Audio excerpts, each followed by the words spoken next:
Fala pessoal, Dona Maria, tudo bem? Mais um conteúdo rico com informações importantes com a Natália Escudeiro, que é nutricionista expert em alimentação dos pequenos. Nath, quanta expectativa, quanta ansiedade quando a gente pensa em transição alimentar. Olha esse tema aí, né? A gente tá fazendo a transição do peito para os alimentos sólidos e aí fica aquela pressão psicológica. Exatamente. O meu bebê tem que comer muito bem, ele vai ser muito saudável se ele comer bastante, só que aí o tiro sai pela culatra. Conta um pouquinho aí pra gente dessa história bem conhecida. Exatamente, Bia. A expectativa, né, em aquela ansiedade de ofertar comida finalmente pro bebê. Achando que o bebê vai sair do peito e já vai ali mandar um pratão. Nossa! Então, assim, o que acontece? A expectativa tá no lugar errado, né? Na quantidade que o bebê vai aceitar.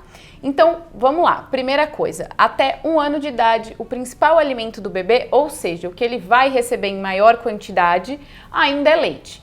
Pode ser leite materno ou a fórmula infantil. Então, assim, esquece que vai ser a maior quantidade, vai ser comida, que muito provavelmente a maioria dos bebês ainda vão buscar a maior parte das calorias e dos nutrientes do leite. Fica uma pressa, né? A gente entende, lógico, mas é a novidade, né? Novidade. E aí o que acontece? Quando a gente coloca a expectativa no lugar errado, em questão de quantidade, a gente acaba desfocando do que é mais importante, que é o termo que você falou, né? Transição alimentar. Porque de fato é isso, o bebê está transicionando do tipo de alimento que ele recebia até então. Até então era líquido. Líquido, exatamente. Agora vai para o sólido. Isso parece que é só o que a gente enxerga. Mas olha só, sempre pensem assim, ó. Vai mudar todo o contexto alimentar do bebê. Então, quem está alimentando, como ele está sendo alimentado e onde ele está sendo alimentado, né? Então, primeiro, quem? Se o bebê está sendo aleitado, na maioria das vezes é a mãe.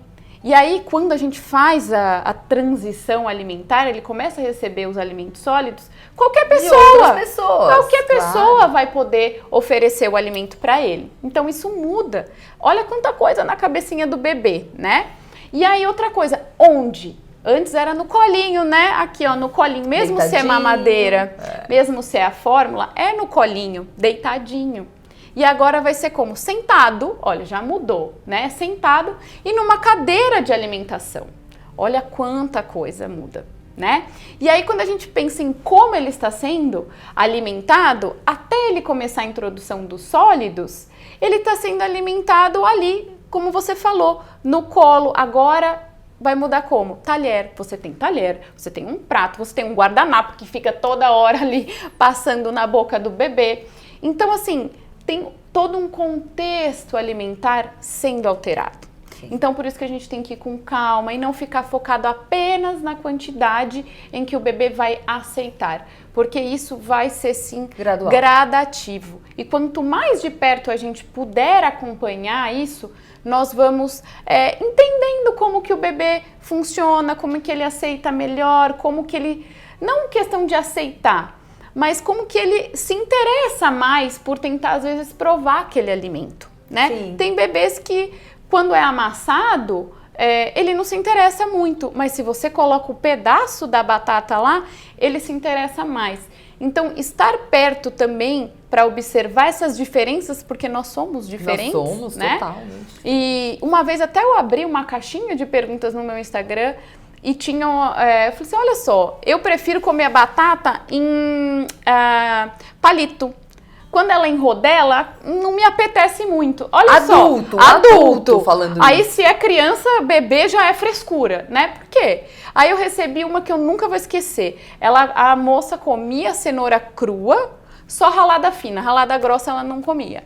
Então, assim, essas preferências, elas não são frescuras, são coisas que nós vamos desenvolvendo. Ela come a cenoura, mas por que a gente não pode também observar essas coisas para não criar, às vezes, algum trauma ou dar aquele gatilho para uma dificuldade alimentar lá na frente, né? Então, vamos entender que tem uma transição de contexto alimentar. Tem as nuances, né? É como uma prova de corrida, por exemplo. Você não tem que pensar só lá na linha de chegada, você tem que pensar no processo como um todo. Percurso todo. Exatamente. Isso então aí. Essa dica pode te ajudar bastante em casa.